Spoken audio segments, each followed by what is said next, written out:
아침 일라디오. 길다고 느껴졌었는데요. 연휴가 끝나고 다시 일상이 시작이 됐습니다. 이제 남은 건 연휴에 느슨해졌던 주변을 정리하는 일일 겁니다. 특히 장시간 운전에 생활 리듬이 깨져서 고생한 분들, 명절 후유증 극복하는 게 가장 중요한 부분인데요. 무엇보다도 과식이나 음주 피하셔야 됩니다. 뭉친 근육이나 관절을 부드럽게 스트레칭 해주는 것도 도움이 된다고 합니다. 또 연휴 마지막 날 코로나19 신규 확진자가 다시 반등을 했고요. 계절 독감이 코로나19와 동시에 유행할 가능성이 있다고 하니까 충분한 휴식과 함께 밀린 작업에 무리하지 않도록 유의하시는 게 좋을 것 같습니다. 자, 이제 고향에서 담아온 큰 사랑의 에너지, 또 긴 휴식과 함께 즐긴 힐링의 시간으로 단단히 충전하셨죠? 일상 속으로 힘차게 출발을 해봐야겠습니다. 농촌은 본격적인 가을 수확철로 접어들었는데요. 다가올 겨울 농사에 대한 준비도 서서히 시작을 해야 하는 시기입니다. 잠시 후 텃밭 가이드 시간에 자세히 살펴보도록 할게요. 9월 13일 화요일 오늘 아침 일라디오 출발합니다. 안녕하세요. 아나운서 강승화입니다.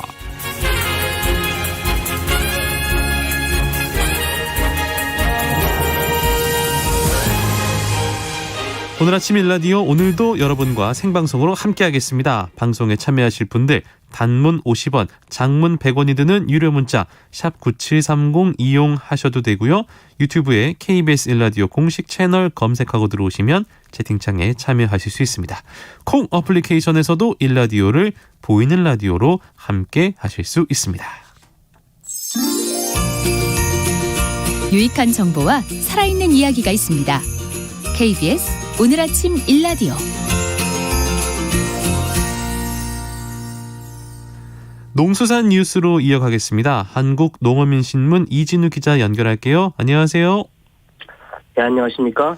2023년도 해양수산부 예산안에 소규모 어가와 어선원을 대상으로 직불금을 지급하기 위한 예산이 반영됐다라는 소식 저희가 전해드린 바가 있는데, 관련 법률이 개정되기도 전에 예산이 반영된 게 있네요.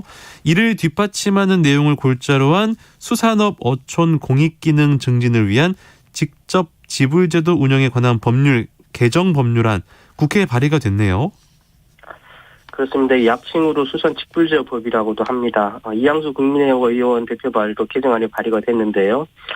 골자는 말씀하신 대로 전국 소규모 어가와 어선원에게 별도의 수산공익 직불금을 지급하도록 한다는 건데요. 지급 시기도 개정안에 따르면 내년부터 시행하는 것으로 정하고 있습니다. 자세한 내용을 좀 살펴보는 게 좋을 것 같습니다. 예, 정부의 계획과 같이 이제 공익 직불제도를 구성하는 직불제도 종류에 소규모 어가를 지원하는 직불제도, 그리고 또 어선원의 소득 안정을 위해 실시한 직불제도, 이게 각각 이제 그 명칭이 소규모 어가 직접 지불제도 그리고 어선원 직접 지불제도인데요. 이걸 추가한다는 것입니다. 소규모 어가의 기준은 대통령령으로 정하기로 하고요. 또 어선원에 대한 정의로는 임금을 받을 목적으로 어선법에 따라 선박에서 근로를 제공하기 위해 고용된 사람, 이렇게 이제 법안에 추가하기로 했습니다. 그렇군요. 이렇게 수산 부분에도 기본적인 직불제를 도입하게 된 이유가 궁금합니다. 이게 수산업과 어촌 같은 경우도 이제 국민 먹거리 제공뿐만 아니라 해양 환경 보전, 해양 영토 수호 등에서 연간 한 1조 3천억 원 정도의 공익 가치를 창출하고 있다고 합니다. 그런데 저출산 고령화 그리고 어촌 지역 인구 감소 등으로 인해서 2045년에는 현재 어촌의 약 80%가 이렇게 소멸될 것으로 예측이 되고 있는 상황입니다. 80%면 상당한 지경인데 농업인과 임업인에 대해서는 이런 류의 기본 직불금이 지금 지급이 되고 있죠? 그렇습니다. 이 소멸 위기에 맞닥뜨리고 있는 농촌과 산촌, 그러니까 농업인과 임업인을 대상으로는 연간 120만 원의 기본 직불금을 이제 지급을 하면서 이게 농산촌 문제를 조금이나마 해소해 보려는 노력이 시행이 되고 있는데, 이 어촌 부분만 유독 빠져 있었다는 점에서 문제점으로 지적이 되어 왔었습니다. 소규모 어가를 대상으로 한 지원이 전무하다 이런 것이었는데요. 그래서 형평성 논란도 풀고 있었던 것도 사실입니다. 이번에 눈여겨볼 게 어선원에 대해서도 직불금을 지급하기로 한다는 건데요. 그렇습니다. 이게 공유 수면에서 어록 행위를 하는 사람을 사실 어업인이라고 하는데요. 네. 그러다 보니까 어선이 없더라도 어선에서 일을 하는 사람이라면 같은 어업을 하는 사람으로 봐야 한다는 게 하나가 있고요. 그렇죠. 그리고 또 다른 분야와는 달리 어업인들의 급여 체계가 대부분 보합제라고 해서 매달 정해진 월급을 받는 게 아니라 그때그때 수익에 따라서 돈을 분배하는 방식이다 보니까 소득도 매우 불안정합니다. 특히 어선원들도 어촌을 지키는 중요한 인적인 축종의 하나이고요. 따라서 이런 부분까지 고려를 한 것이라고 봐야 할 것 같습니다. 이게 윤석열 정부의 수산 분야 국정과제이기도 했었는데요. 어느 정도 소득을 대상으로 지원을 하겠다는 이런 좀 구체적인 내용도 이번에 나왔습니까? 해수부에서는 여전히 대상을 확정하지 않았다 이런 입장입니다. 하지만 이번 개정 법률안을 발의한 이양수 의원실에 따르면은 네. 이 법안이 통과되면 연간 어업수익 3천만 원 이하의 소규모 어가 그리고 연간 근로기간 6개월 이상의 어선원에게 내년부터 가구당 120만 원의 직불금 지급이 가능해질 것이다 이렇게 밝혔습니다. 수산직불제법 개정 법률안에 따르면은 개정된 법률이 국회를 통과한다면 내년 4월 1일부터 시행하도록 하고 있기도 합니다. 그러면 내년도 시행에는 문제가 없는 건가요? 일단 내년도 정부 안에서는 이것을 시행하기 위해서 신규 예산 512억 원을 이제 편성해 놓은 상황이고요. 네. 또 국회 농림축산식품해양수산위원회 차원에서도 이 개정안에 대해서 반대 의견은 없을 것으로 보이기 때문에 최종 국회 문턱만 넣는다면 시행에는 문제가 없을 것으로 예상이 됩니다. 네. 개정안을 발의한 이양수 의원도 영세 소규모 어가와 어선원을 대상으로 한 소득 보전이 이게 위기에 처해 있는 수산업과 어촌을 되살리고 어촌과 어업의 공익적인 기능을 유지하는 데 큰 기여를 할 것으로 기대한다면서 입법 개정안 발의에 취지를 강조하게 됐습니다. 제11호 태풍 흰남노로 인해서 낙과 피해가 많았습니다. 농식품부가 낙과를 가공용으로 수매할 수 있도록 비용을 지원하기로 했다는 소식이 들어와 있네요. 그렇습니다. 농식품부와 농협이 지난 6일부터 8일까지 태풍 신고를 접수를 했는데요. 8일 13시까지 집계된 것만 이게 피해가 낙과가 3,404헥타 그리고 도복이 3,301헥타, 침수가 8,897헥타 등으로 총 15,602헥타에서 이제 피해가 발생한 것으로 집계가 됐습니다. 네. 특히 이게 추석을 앞두고 염으로 가던 과일이 떨어지면서 이 낙과 피해가 컸던 것으로 보이는데요. 이에 따라서 농식품부가 제11호 태풍 흰남노 피해를 입은 사과, 배 농가를 대상으로 16일까지 낙과 가공용 수매 비용을 지원한다 이렇게 밝혔습니다. 16일이면 얼마 안 남았잖아요. 사전 조치가 좀 이루어졌습니까? 이게 농식품부에 따르면 일단 피해 조사를 마친 과수원에서는 농가와 지자체 그리고 농협과 군부대 등의 인력을 투입을 해서 신속하게 낙과를 수거했다고 하고요. 지난 11일에 피해 지역의 인근 과일 가공장이나 산지 유통센터로 반입 조치를 완료한 상황이라고 합니다. 그래서 지자체 농협 가공업체 등과 협력을 해서 9월 16일까지 피해 농가에게 가공용 수매 비용을 신속하게 지원할 계획이라고 하는 건데요. 수매 비용은 20kg을 기준으로 해서 정부가 2,000원을 정액으로 지원을 하고요. 지자체가 3,000원을 지원하기로 했다고 합니다. 여기에 가공업체가 원물 대금으로 5,000원을 지급하면서 총 금액은 10,000원 정도가 될 것으로 예상이 되고 있습니다. 이게 재해보험이라든지 피해복구비 지원과는 별개로 이루어지는 건가요? 그렇습니다. 이게 농식품부에 따르면 가공용 수매 비용 외로 농작물 재해보험에 가입한 농가는 피해 조사를 거쳐서 보험금을 또 받게 되고요. 네.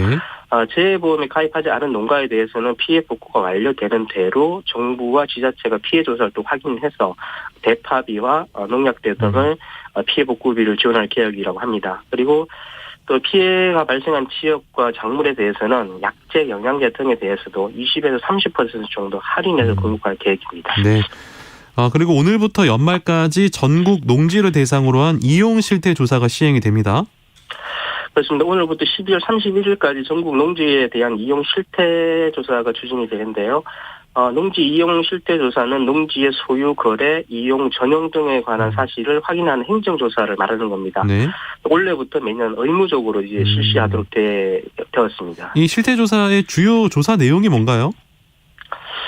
이 농지를 실제로 이용하고 있는지 여부를 조사하는 게 주 내용인데요. 네. 토지 거래 허가 구역 내의 농지, 그리고 농업법인 외국인 외국 국적 동포가 소유한 농지, 2017년부터 2021년 그러니까 최근 5년간 농지 취득 자격 정량이 발급된 농지, 그리고 또 농지 소재지 시군 자치구 또는 이와 인접된 시군 자치구에 주소를 두지 아니한 사람이 최근 5년간 취득한 농지, 그리고 최근 5년간 공유로 취득한 농지 등을 대상으로 해서 무단 휴경이나 불법 임대차 등과 같은 농지 소유자의 농업 경영 여부, 그리고 불법 전용 여부를 조사하게 됩니다. 말씀 들어보니까 농업법인에 대한 조사도 실시가 되나 봐요. 그렇습니다. 이게 농업법인에 대한 조사는 9월 1일부터 12월 31일까지 이루어집니다. 이게 농업법인 같은 경우는 농업 경영 여부뿐만 아니라 농지 소유 요건 준수 여부도 이번에 실태조사를 통해 함께 점검하게 되는데요. 네. 이게 농업회사 법인 같은 경우는 업무 집행권을 가진 자, 그러니까 감사를 제외한 등기상 이사를 말하는 건데요. 이 등기상 이사가 전체 구성원 중에 3분의 1 이상이 농업인이어야 하는 조건이 있습니다. 그렇군요. 자, 농수산 뉴스 한국농어민신문 이진우 기자와 함께했습니다. 고맙습니다. 감사합니다.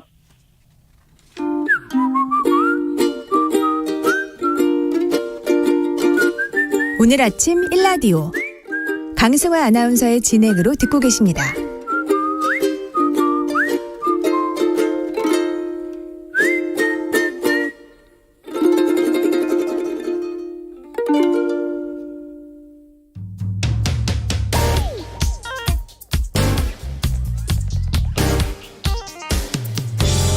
오늘 아침 뉴스 브리핑.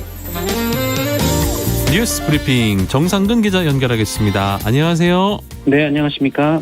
네, 이번 추석 연휴 기간에 참 다행인데요. 교통사고가 줄어들었네요. 네, 모처럼 사회적 거리두기 없는 명절이 지났습니다. 차량은 예년 이 명절보다 많아지면서 연휴 내내 정체가 이어졌는데요. 그래도 교통량 대비 교통사고와 사망자 수는 감소했다라고 경찰청이 밝혔습니다. 연휴 기간 하루 평균 교통사고는 전년도 468건에서 올해 334건으로 28.6% 줄었고요. 네. 사망자는 6.2명에서 5.8명으로 6.5% 줄었다고 합니다. 다만 사고 다발 지점에서 순찰을 강화한 결과 음주운전과 과속, 난폭운전 등의 단속 건수는 늘었습니다. 음주운전 단속에 걸린 사람은 총 1,600여 명으로 전년 대비 27.1%, 그리고 기타 법규 위반은 만여 명으로 전년 대비 역시 27% 정도가 증가를 했습니다. 한편 이 추석 연휴 기간 하루 평균 전체 112 신고는 지난해 5만 9천여 건에서 올해 5만 8천여 건으로 거의 비슷했습니다만 이 아동학대 신고는 지난해보다 다소 줄었다고 합니다. 경찰은 이 외에도 이 연휴 기간 민생 침해 범죄 단속을 통해서 이 고질적 악성 폭력 등 2천여 건을 단속하고 이 중에 40명을 구속했다라고 밝혔습니다. 네. 그리고 대통령실 조직 개편이 있었는데요. 정치권 소식도 함께 살펴보겠습니다. 네, 대통령실은 어제 이 최근 신설된 정책기획수석의 명칭을 국정기획수석으로 다시 개편한다라고 밝혔습니다. 또한 기존의 기획비서관은 국정기획비서관으로, 연설기록비서관은 국정메시지비서관으로 명칭을 변경하고요. 기존 홍보수석 산하에 있던 국정홍보비서관은 국정기획수석 산하로 이동하기로 했습니다. 네. 대통령실은 취임 100일을 계기로 이 국정운영 기조와 국정과제 목표가 정부 전 부처로 원활하게 전파되기 위한 것이다라고 설명했습니다. 그리고 윤석열 대통령은 오는 19일 엄수될 이 고 엘리자베스 2세 영국 여왕의 장례식에 참석할 예정입니다. 윤석열 대통령은 이달 중순 미국 뉴욕에서 열리는 유엔 총회에 참석할 예정이었는데요. 이에 앞서서 영국을 먼저 방문할 예정이고요. 이번 순방이 캐나다까지 방문을 하게 됩니다. 윤석열 대통령은 오는 18일 출국을 하고요. 24일에 귀국을 할 예정입니다. 그리고 윤석열 대통령은 추석 연휴가 끝난 이후 이 한남동 새 관저로 거처를 옮기게 됩니다. 과거 외교부 장관 공관이었던 곳인데요. 리모델링을 거쳐서 이르면 이번 주 안에 이사를 마칠 예정이라고 합니다. 그런데 이 내부 공사를 맡은 업체가 과거 이 김건희 여사와 인연이 있었다라는 의혹이 나오고 있는데요. 민주당은 이에 대해서 국정조사 요구서를 낸 상태입니다. 검찰이 20대 대선 선거 사범을 600명 넘게 기소를 했군요. 네, 대검찰청은 어제 제20대 대통령 선거 기간 범죄를 저지른 선거 사범 609명을 재판에 넘겼다라고 밝혔습니다. 검찰이 재판에 넘긴 명단에는 지난 목요일 기소된 이 민주당 이재명 대표를 포함해서 이 민주당 임종성 의원, 국민의힘 최재형 의원, 이 국민의힘 하영재 의원 등 이 국회의원 4명도 포함이 됐습니다. 이재명 대표는 성남시 개발 사업과 관련해서 허위 발언을 했다라는 혐의고요. 임종성 의원은 금품 제공 등 매수 혐의가 적용이 됐습니다. 최재형 의원은 부정선거운동, 하영재 의원은 당원 집회 제한 위반 혐의가 적용이 됐습니다. 한편 검찰은 문재인 전 대통령 사저 앞에서 집회를 열며 욕설을 내뱉었던 극우 유튜버 안정권 씨를 이재명 대표의 선거를 방해한 혐의 등으로 구속하는 등 총 12명을 선거법 위반 혐의 등으로 구속했다라고 밝혔습니다. 네. 올해 또 비 피해가 상당히 심했었는데 서울 도심에 빗물 터널을 만들기로 했다라는 뉴스가 들어와 있네요. 네, 말씀하신 대로 지난달 쏟아진 폭우 때문에 이 강남역을 비롯한 서울 도심 곳곳이 물에 잠겼었는데요. 네. 그러자 서울시가 이 빗물 터널을 만들겠다라고 밝힌 바 있습니다. 이와 관련해서 서울시는 2027년까지 이 강남역과 광화문, 이 도림천 등 이 3곳에 이 대심도 빗물 터널을 우선 설치하기로 했습니다. 이를 위해 국비와 시비를 합쳐 9천억 원이 투입되는데요. 우선 강남역부터 한강까지 이 시간당 110mm 이상의 폭우를 견딜 수 있는 이 대심도 빗물 터널을 설치하고 또 도림천 부근과 광화문에도 그 인근 하천까지 이 대심도 빗물 터널이 연결돼서 시간당 100mm의 비를 처리하도록 할 예정입니다. 이 대심도 빗물 터널은 이 국내 최초로 이 서울 신월동에 설치된 바 있는데요. 네. 덕분에 서울 양천구는 지난 집중호우에 상대적으로 피해가 적었습니다. 서울시는 이 3곳의 대심도 빗물 터널이 완공되는 2027년부터는 동작구 사당동 그리고 강동구, 용산구 등에도 사업을 추진할 예정이라고 밝혔습니다. 한편 행정안전부가 폭우에 대비한 국민 행동 요령을 발표했습니다. 어떤 내용인가요? 네, 윤석열 대통령은 지난 7일 이 태풍 흰남노 피해 복구 관련해서 그 이상민 행정안전부 장관에게 재난 대응 매뉴얼 전면 재검토를 지시한 바 있습니다. 이에 따라 행정안전부는 침수 대비 국민 행동 요령을 보완해서 국민 재난안전 포털 웹사이트에 게시를 했는데요. 네. 이에 따르면 반지하 주택, 지하 주차장 등 이 지하 공간 이용자는 이 바닥에 물이 조금이라도 차오르거나 또 하수구에서 물이 역류를 하면 즉시 대피를 해야 합니다. 네. 특히 지하 주차장으로 물이 들어오기 시작하면 차량을 밖으로 이동시키거나 이 차량을 확인하기 위해 주차장으로 진입하는 것은 절대 하지 말아야 한다라고 합니다. 경사로를 따라 지하 주차장으로 물이 들어오기 시작하면 이 어차피 차량은 수압으로 인해 지상으로 올라가기 어렵다라고 하고요. 또 물이 들어차면 불과 5분에서 10분 사이에 지하 주차장은 이 천장 부근까지 수위가 올라간다라고 합니다. 네. 더욱이 지하 계단으로 유입되는 물은 이 정강이 높이만 돼도 이 성인이 계단을 올라가기가 어렵다라고 합니다. 이와 함께 정부는 공동주택의 경우 이 평상시 차수판과 모래주머니, 양수기 등을 비치해두고 이 집중호우가 예보되면 바로 설치할 수 있도록 대비해야 한다라고 밝히기도 했습니다. 일본 대사관 앞에 평화의 소녀상이 있어요. 근데 그걸 두고 우리 국민들끼리 몸싸움을 벌였다. 이거 어떤 기사입니까? 네, 그젯밤 옛 일본 대사관 앞 평화의 소녀상을 둘러싸고 이 무려 4시간 동안이나 이 고성과 몸싸움이 벌어진 일이 있었습니다. 그동안 소녀상을 두고 부딪혀온 단체 사이에 벌어진 일인데요. 이 보수단체가 소녀상 철거를 요구하는 기습 시위를 진행하면서 충돌이 빚어졌습니다. 이 소녀상을 둘러싼 충돌은 지난 2020년 5월 이 보수단체들이 위안부 피해에 대한 일본 정부의 사과와 보상을 요구했던 이 수요 집회가 진행되던 이 소녀상 근처 자리를 선점하면서 시작이 됐습니다. 지난 1월 인권위는 경찰이 좀 더 적극적으로 이 수요 시위를 보호해야 한다라고 권고를 했습니다만 경찰은 질서 유지 정도만 할 뿐 이 뚜렷한 해결책을 내놓지 않으면서 양측의 충돌이 격해졌고요. 결국에는 몸싸움까지 벌어진 상황입니다. 네. 이 과정에서 진보단체 회원 한 명이 공무집행 방해 혐의로 경찰에 체포되기도 했습니다. 일각에서는 독일처럼 그 입법을 통해 혐오 범죄를 처벌해야 한다라는 주장도 나오지만 그렇다고 표현의 자유 전체를 위축시켜서는 안 된다라는 지적도 제기되면서 이 논란과 혼란은 계속될 것으로 보입니다. 네. 최근 5년간 다주택자 상위 1000명이 집을 4만여 채 넘게 샀습니까? 네, 이 최근 5년간 주택 구매 상위 1000명의 이 주택 매수 건수가 4만 4천 건이 넘는 것으로 분석이 됐습니다. 네. 이들 모두 다주택자고요. 지난 5년간 이들의 평균 주택 매수 건수가 44건이었는데요. 예. 물론 이들 중에서는 임대사업자도 상당수 포함되어 있을 것으로 추산이 되고 있습니다. 이 기간 동안 가장 많이 주택을 구매한 사람은 1972년생 A씨인데요. 네. 주택을 791건이나 샀습니다. 이 매수 금액이 1,155억 원이고요. 네. 이 두 번째로 주택을 많이 산 사람이 1980년생 B씨인데 이 사람은 703건의 집을 사들여서 이 매수 금액이 1,146억 원이었습니다. 상위 1,000명 중에는 이 미성년자와 가까운 2000년생도 3명이나 포함이 됐는데요. 네. 이 2000년생 3명의 총 매수 건수는 모두 84건으로 총 매수 금액은 62억 4,484만 원이었다고 합니다. 네. 결별을 통보한 애인과의 성관계 영상을 본인이 생활하던 생활관에 유포한 군인이 있다. 이거 어떤 사건입니까? 네, 입대 후 사귀는 여자친구가 결별을 통보하고 다른 사람과 교제하자 이에 대해 복수할 마음에 군 생활관에서 휴대전화로 이 성관계 영상을 자신의 SNS에 게시하고 유포한 20대가 징역형을 선고받았습니다. 네.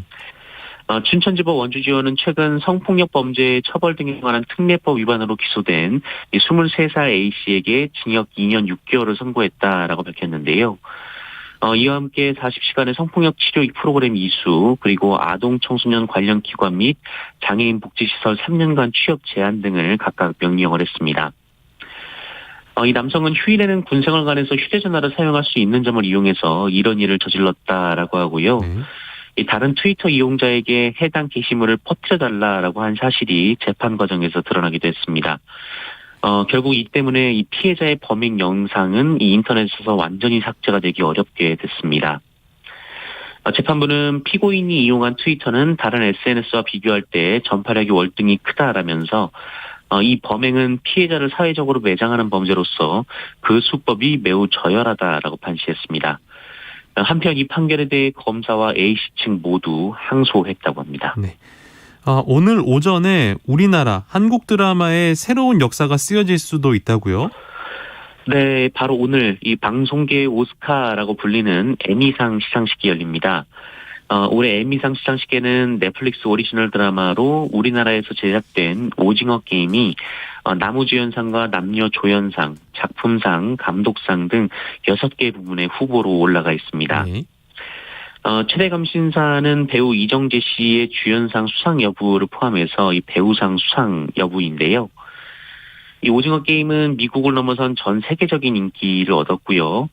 심지어 로스앤젤레스 시청은 오징어 게임이 공개된 이 첫 방송 날짜 9월 17일을 네. 오징어 게임의 날로 지정하기도 했다라고 합니다. 그래요? 네, 이런 인기에 힘입어서 그 에미상 예측 사이트에서는 이정재 씨를 주연상 1순위 후보로 보고 있는데요. 네. 더욱이 지난주 열렸던 이 기술 제작진을 대상으로 한 에미상 시상식에서 오징어 게임이 4개 부문을 휩쓸었기 때문에 이정재 씨의 수상으로 이 정점을 찍을 것이다라는 관측도 나오고 있습니다. 다만 올해 경쟁작들이 워낙 쟁쟁하다라는 평가를 받고 있기 때문에 섣부른 예측은 어려운 상황인데요. 설령 수상을 하지 못했더라도 이미 에미상에서 4관왕을 차지하는 오징어 게임은 그 자체로 새 역사를 쓴 상황입니다. 네. 이 오징어 게임의 배우상 수상 여부는 오늘 오전 9시쯤 공개될 예정이라고 합니다. 9시에 또 한번 기대해 보겠습니다. 네네. 스페인 프로축구에서 뛰고 있는 이강인 선수 요즘에 잘합니다. 리그 도움 선두에 올랐네요. 네, 스페인 프로축구 프리메라리가 마요르카 팀에서 뛰고 있는 이강인 선수가 리그 최강팀 레알 마드리드 팀을 만나서도 맹활약을 이어갔습니다. 이강인 선수는 전반 35분 본인의 장기인 왼발 프리킥으로 선제골을 이끌어냈는데요. 이 날카로운 킥이 자로잰 듯이 골문 앞으로 배달이 됐고 이 무리키 선수가 머리를 갖다 대서 이 레알 마드리드의 골문을 열었습니다. 이강인 선수는 이 도움으로 시즌 3호 도움을 기록했고요. 이 4경기 연속 공격 포인트를 올리면서 리그 도움 1위로 올라섰습니다.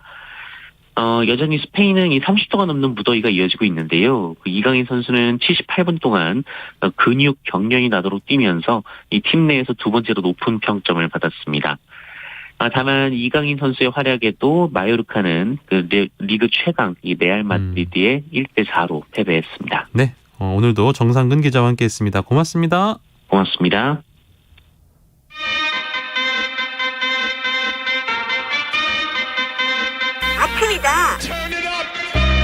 활기찬 하루를 여는 오늘 아침 1라디오 건강한 아침 습관. 안녕하세요. 오늘 아침 힐링타임. 저는 필라테스 하는 방송인 양정원입니다.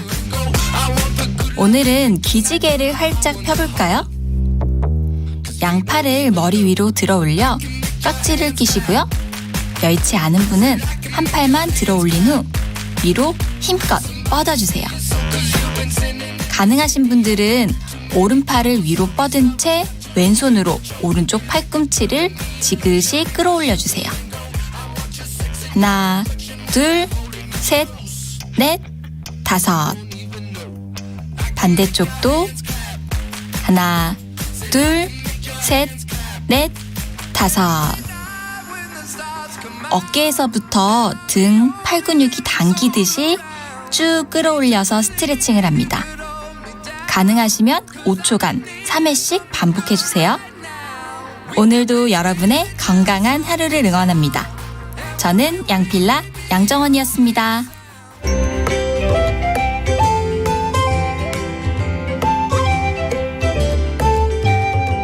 상쾌한 하루의 시작. KBS 오늘 아침 1라디오.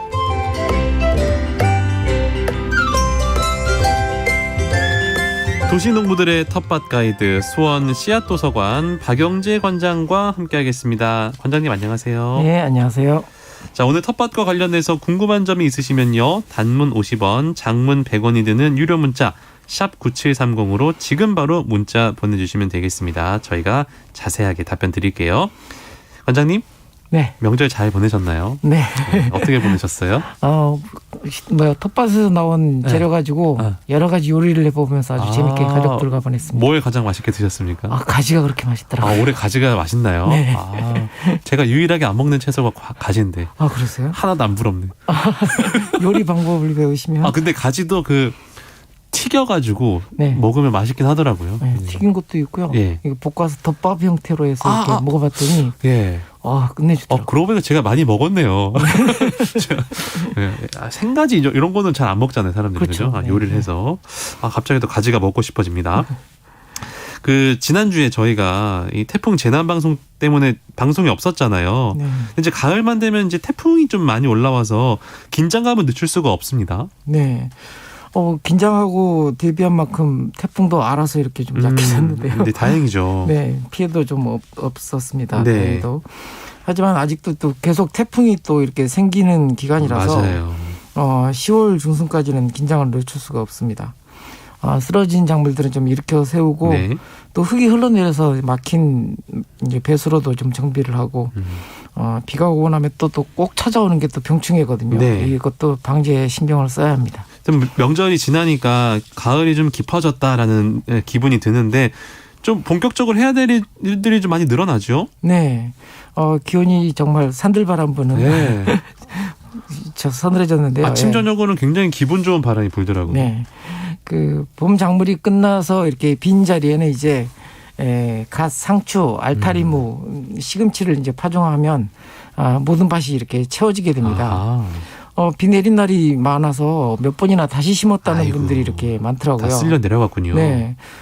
상추처럼 모종으로 심은 것은 좀 덜하긴 하지만 씨앗으로 파종하는 갓이라든지 무, 시금치와 같은 것은 비에 이렇게 씨앗이 흘러내려 유실되기가 쉽습니다.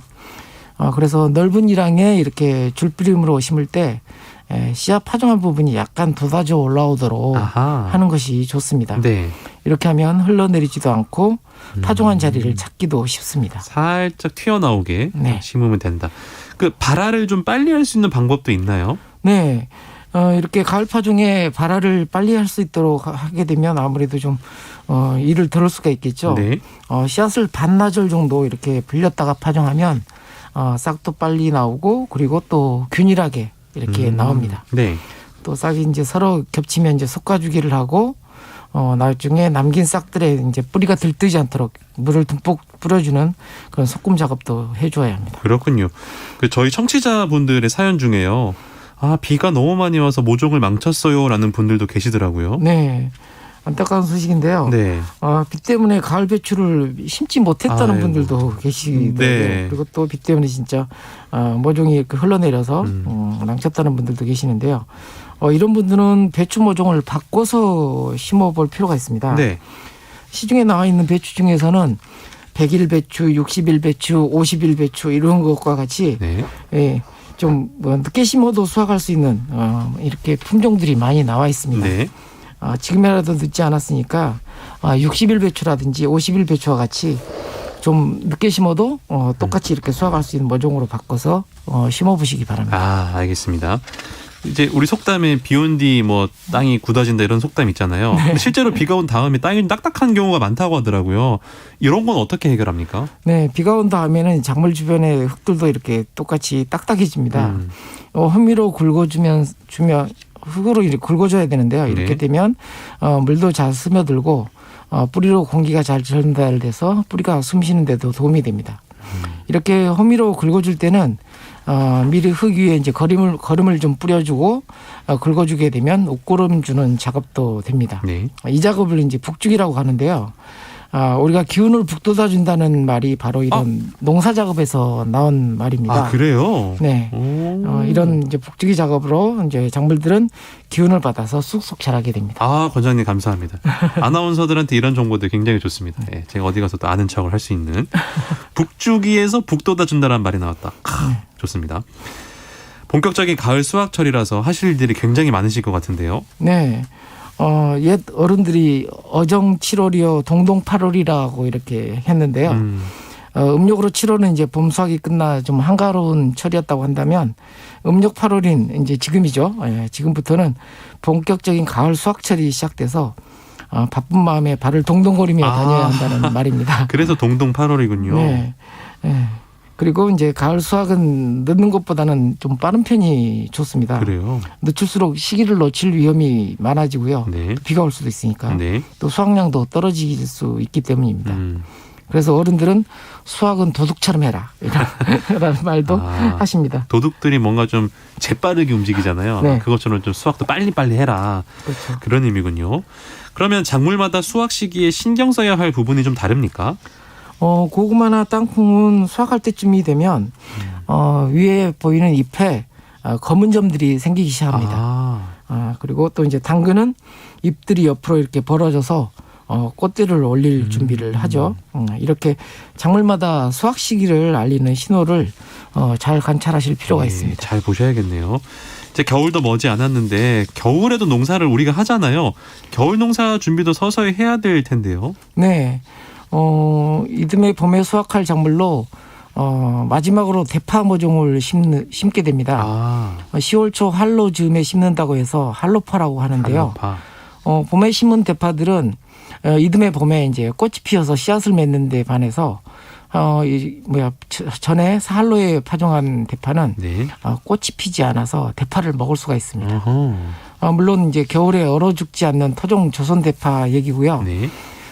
일반적으로 시중에서 판매하는 외대파의 경우에는 월동을 할 수 없기 때문에 시설 하우스 안에 이렇게 심어야 합니다. 마늘도 심기 위해서는 종자가 되는 씨마늘을 미리 확보해 놓으셔야 하는데요. 네. 정작 심을 때가 되면 값이 비싸지기 때문입니다. 그래요? 남부지방은 벌써 마늘을 심기 시작했습니다. 남부지방에서 심는 마늘은 추석쯤에 보통 심기 시작하는데요. 네. 난지형이고요. 난지형. 중부지방에 심는 마늘은 한지형으로 10월부터 11월 사이에 심게 됩니다. 네. 양파도 이때쯤에 이제 모종으로 심게 되죠. 네.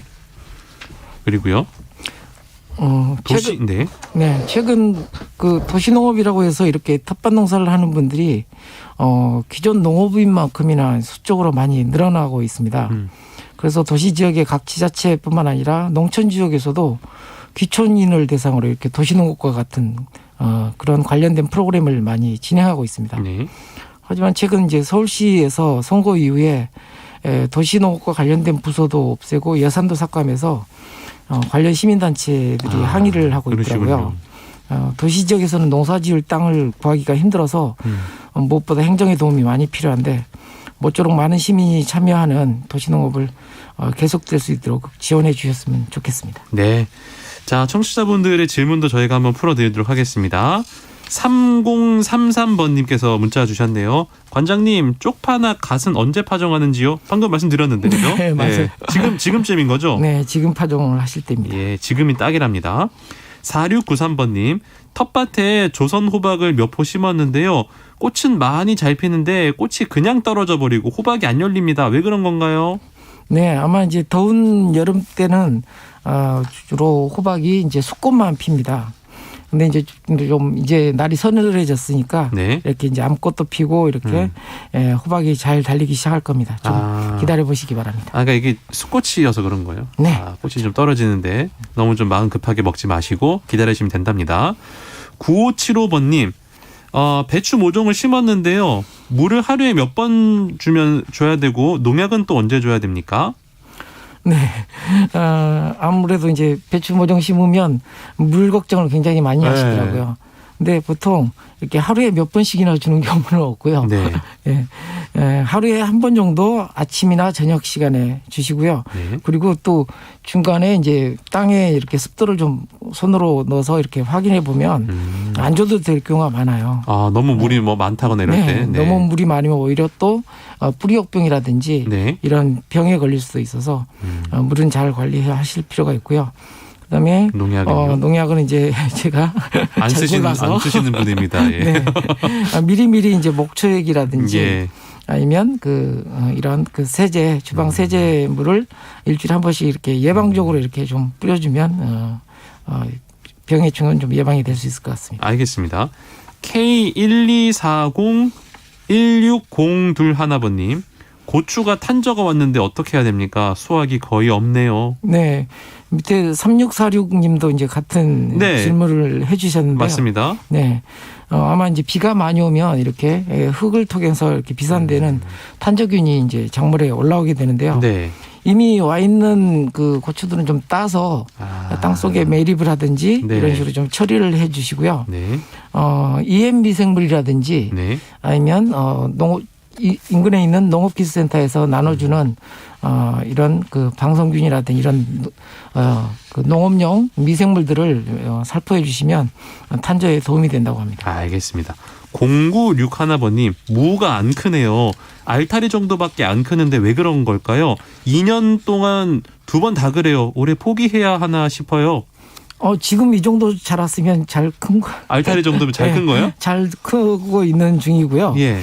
아무래도 이제 더 매년 그랬다고 하는 거 보니까 그 상태에서 아마 멈췄던 것 같은데 아마 그것은 이제 웃거름일 것 같아요. 북돋아 줘야 되는데 좀 부족했군요. 웃거름 주고 북돋아 주고 이 작업을 2주에 한 번씩은 꼭 해 주셔야 크게 키울 수가 있습니다. 예, 부지런히 한번 북돋아 주시기 바랍니다. 커질 수도 있습니다. 5681번님, 저도 텃밭에 시금치를 파종해 보려고 하는데요. 내년 봄에 먹으려고 하는데 언제쯤 파종해야 됩니까? 네. 오늘 방송에서 말씀드렸죠. 지금부터 파종하실 때고요. 파종하실 때는 한 반나절 정도 물에 불렸다가 파종하면 성장도 그리고 발화도 균일하게 이렇게 시킬 수가 있습니다. 이기련님의 사연도 한번 들어볼게요. 배추 모종 심은 다음에 며칠 후에 비료를 줘야 됩니까? 배추 모종 상태에서 나왔던 잎들과 잎들을 잘 관찰해 보시고 그리고 그 안에서 새로운 잎이 돋았을 때 속에서부터 이렇게 새로운 잎이 돋거든요.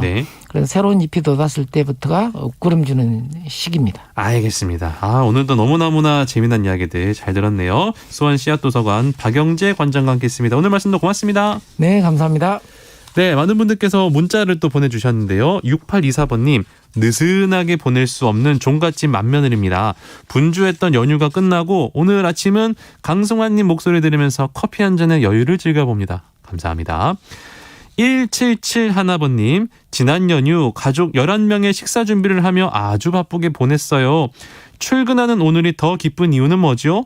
집에 올 때 아버님이 지으신 귀한 파를 가지고 와서 지금 출근할 때 가지고 가고 있어요. 동료들과 나눠 먹으려고요. 다들 좋아하겠죠? 따뜻한 마음씨를 가지고 계시네요. 3253번님, 오늘도 변함없이 과식하지 않으면서 균형 있는 영양식단으로 차린 아침상을 앞에 두고 있습니다. 굉장히 식사를 빨리 하시는군요. 오늘 아침 일라디오 들으며 힘찬 출발을 다짐하고 있어요. 연휴에 피곤함이 남아있지만 모두 파이팅입니다. 라고 보내주셨네요. 자, 그러면 이 세 분께 선물을 드릴게요. 농촌진흥청에서 제공하는 웰빙 혼합 잡곡 세트는 6824번님께, 모바일 커피 쿠폰 1771번님, 3253번님께 드리도록 하겠습니다. 저희 홈페이지 확인하셔도 됩니다. 자, 오늘 하루도 건강하고 안전한 하루 보내시기 바랍니다. 오늘 아침 라디오 지금까지 아나운서 강승화였습니다. 고맙습니다.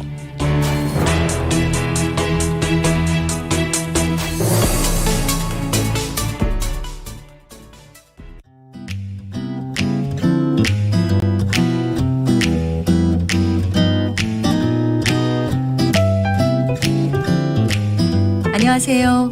바른말 고운말입니다.